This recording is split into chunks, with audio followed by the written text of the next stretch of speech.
नमस्कार, मी ऋषी देसाई. जत्रा या विशेष कार्यक्रमात तुमचं सगळ्यांचं स्वागत. जत्रा म्हणजे संस्कृतीचा ठेवा, लोकमेळा, परंपरेचा अभिमान आणि अतूट श्रद्धा.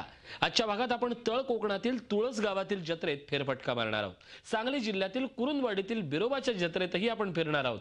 चला तर मग सफर करूया जत्रेची.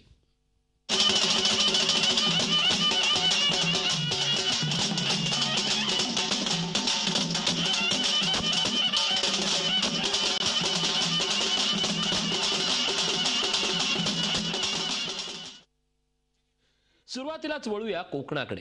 कोकणातील जत्रांचंही एक वेगळेपण असतं. पावसाळ्याआधी सिंधुदुर्ग जिल्ह्यातल्या तुळस गावात श्रीदेव जैतिराची जत्रा भरते. या जत्रेतून ग्रामस्थ संस्कृती आणि परंपरा जपण्याचा प्रामाणिक प्रयत्न करतात. निसर्गरम्य वेंगुर्ले शहरापासून 8 किलोमीटरवर वसलेलं हे तुळस गाव. या गावात श्री देव जैतिराचं पुरातन असं मंदिर आहे. या देवाच्या वार्षिक उत्सवाला वैशाख शुद्ध अमावस्येला सुरुवात होते. 11 दिवस हा जत्रोत्सव चालतो. या मंदिरात असलेली श्री देव जैतिराची आकर्षक अशी मूर्ती भाविकांचं लक्ष वेधून घेते. आपल्या आराध्य दैवतेचं दर्शन घेण्यासाठी भाविकांची रीघ या मंदिरात आपल्याला पाहायला मिळते.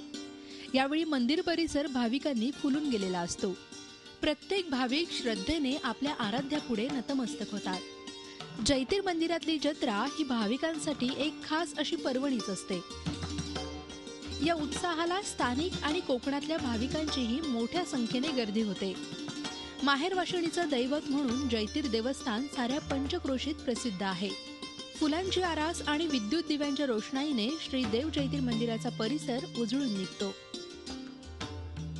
वेंगुर्ला तालुक्यातील तुळस गावातील मी माहेरवाशिणी आहे आणि हा आमचा देव जैतिर आहे. तो माहेरवाशिणीसाठी म्हणून सगळ्या पंचक्रोशीत प्रसिद्ध आहे. तिथून खूप लांबचे म्हणजे जर मुंबईला स्थायिक झालेले असले तरी तिथून या 11 दिवसाच्या जत्रेसाठी लोक स्वतःच्या घरी येतात. देव जैतिर म्हटला की आमच्या इथले कोणीही न सांगता काहीही असू दे, आम्ही जे वाहन मिळेल त्या वाहन घेऊन या देवासाठी खास इथे येतो आणि इथे पहिल्या दिवसाची हजेरी किंवा शेवटच्या 5 दिवसाची हजेरी आम्ही इथे लावूनच जातो.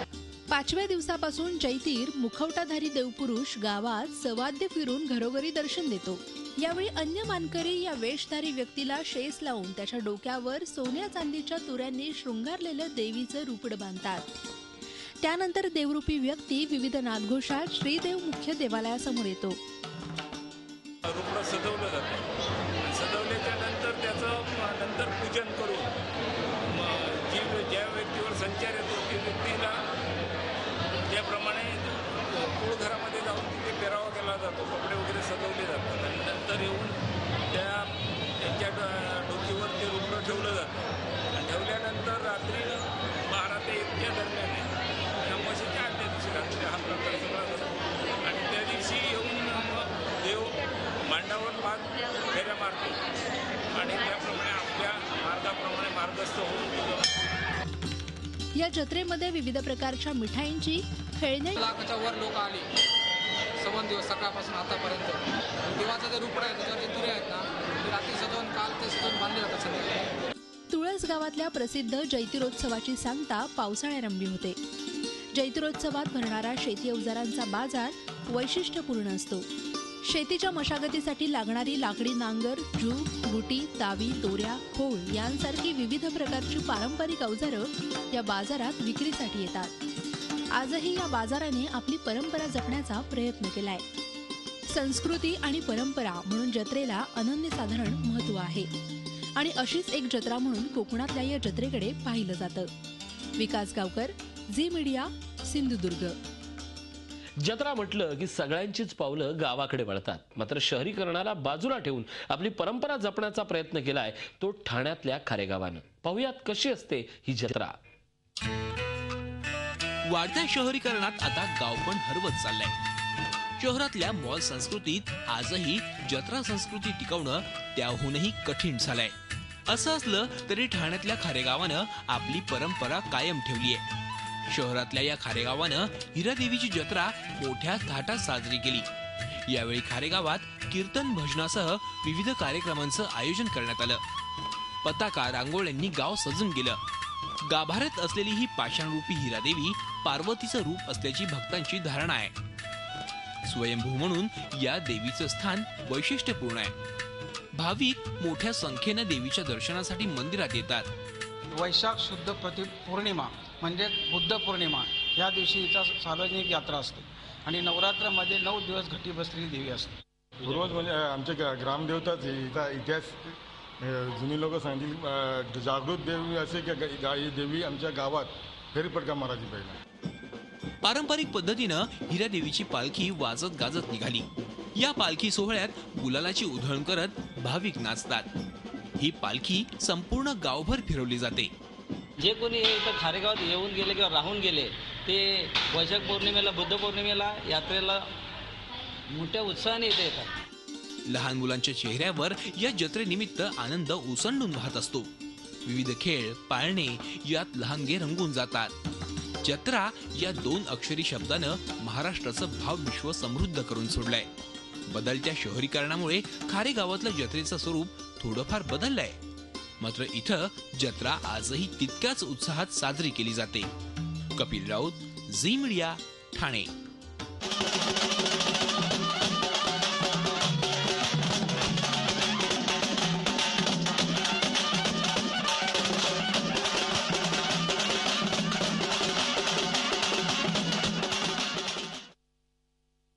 धनगर समाजाचं आराध्य दैवत म्हणजे बिरोबा. याच बिरोबा देवाची जत्रा सांगली जिल्ह्यातील कुरुंदवाडी या गावी भरते. चला तर मग आपणही फेरफटका मारूया या जत्रेत.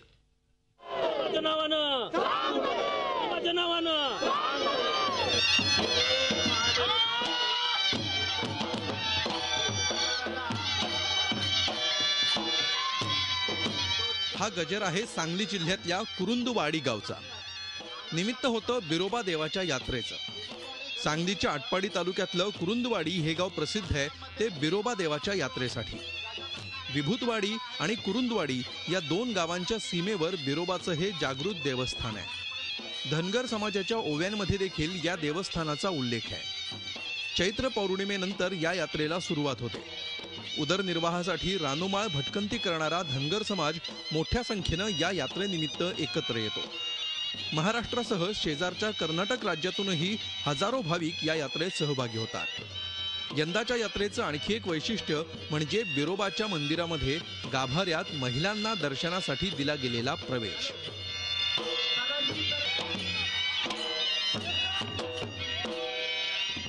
ही यात्रा फार प्राचीन काळापासून या ठिकाणी भरत आलेली आहे. श्री बिरुदेव हे यात्रेचं देवस्थान आहे. अख्ख्या महाराष्ट्राचे धनगर समाजाचे आराध्य दैवत आहे. शिवाय संपूर्ण बहुजन समाजातले लोक या ठिकाणी यात्रेत येतात. चैत्र पौर्णिमेच्या दुसऱ्या दिवसापासून ही यात्रा सुरू होते आणि संपूर्ण महाराष्ट्रातल्या कानाकोपऱ्यातला तरुण आणि संपूर्ण जे विवाहित स्त्रिया आहेत, सुवासिनी स्त्रिया, या ठिकाणी काल रात्री आरतीचे कार्यक्रम झाले. पूर्ण आरतीच्या कार्यक्रमामध्ये गोड नैवेद्य देवाला दाखवून देवाचे संपूर्ण ज्या विधी होते ते पूर्ण केलेले आहेत. या ट्रस्टच्या माध्यमातून आजपर्यंत 10 वर्षात बरीचशी कामं झाली. त्यामध्ये शिखराचं काम हे प्रामुख्यानं पहिल्यांदा केलं. त्याचबरोबर यावर्षी जवळजवळ 7 ते 8 लाखाचं काम पेवर ब्लॉक असतील किंवा पाण्याच्या टाकीचं काम असेल, असे अनेक कामं या ठिकाणी झालेली आहेत. आणि त्याचबरोबर या पंचक्रोशीतील हे एक महत्त्वाचं असं एक देवस्थान असल्यानं त्यामध्ये त्या ठिकाणी भाविकांची गर्दी ही प्रामुख्यानं दिसून येते. बिरोबा यात्रेचं प्रमुख आकर्षण असतं ते म्हणजे छबिना, कुस्त्या, ओव्या आणि पारंपरिक धनगरी गजनृत्य. पारंपरिक शिक्षणापासून धनगर समाज वर्षानुवर्ष वंचित होता. तरी सुद्धा आपल्या कुलदैवताची आराधना, प्रार्थना करणाऱ्या ओव्या मौखिक स्वरूपात एका पिढीकडून पुढच्या पिढीला शिकवल्या गेल्या. हा सांस्कृतिक ठेवा पुढच्या पिढीसाठी टिकून राहावा यासाठी ओव्यांच्या स्पर्धेचं यात्रेत आयोजन करण्यात येतं. आसपासच्या पंचक्रोशीतून अनेक ओविकार संघ या स्पर्धेत सहभागी होतात. गजी ढोल ही धनगर समाजाची एक पारंपरिक खेळ आहे आणि या खेळातून जे सुरुवातीला ज्या वेळेला म्युझिक वगैरे काय नव्हतं त्यावेळेला या धनगर समाजानं ही एक गजी ढोल ही प्रथा चालू केली आणि ती पहिल्यापासून जी चालू केलेली प्रथा आहे ती अखंडपर्यंत चालू राहावी आणि जागतिक दर्जावर ह्या खेळाला एक वेगळं म्हणजे या खेळाला एक वेगळं असं वळण लागावं ह्या दृष्टिकोनातून आम्ही हा परंपरा सतत अशी पुढे चालू राहण्याची किंवा जपण्याचे प्रयत्न करत आहोत. गेली 20 वर्ष मी पुण्यामध्ये कामानिमित्त आहे. या यात्रेबद्दल सांगायचं बोललं तर इथे आम्ही गेले म्हणजे वर्षभर तिकडे कामानिमित्त व्यस्त असतो, पण गावची यात्रा बोलले का एवढी एकदम ऊर्जा अंगामध्ये येते आणि गावची आठवण खूप होते. त्यामुळे आम्ही गावाला येतो आणि इथं आल्यानंतर सगळे नातेवाईक वगैरे मिळून देवाचे जे काय असेल ते आम्ही सर्व मिळून करतो आणि यात्रेत जे वर्षभराचा थकवा असतो ह्या 4-5 दिवसात आमचा निघून जातो. बिरोबाची यात्रा खवय्यांसाठी ही खास पर्वणी असते. त्याचबरोबर ग्रामीण भागातल्या महिला, लहान मुलांना आनंद देणारा हा सोहळा असतो. बिरोबाच्या या यात्रेनिमित्त माहेरवाशिणी, नोकरीनिमित्त गावाबाहेर असणारा तरुण वर्ग 4 दिवस गावात मुक्कामी येतो. 4 दिवसांची यात्रा अनुभवतो आणि बिरोबाच्या नावानं चांग भलं हे शब्द कानामध्ये साठवतो आणि पुढच्या आयुष्यरूपी यात्रेला सुरुवात करतो. रवींद्र कांबळे, झी मीडिया, सांगली. लोकसंस्कृतीचा हा मेळा आम्ही तुमच्या समोर सादर केला जत्रा या कार्यक्रमात इथंच थांबतोय. पाहत राहा झी 24 तास, रहा एक पाऊल पुढे.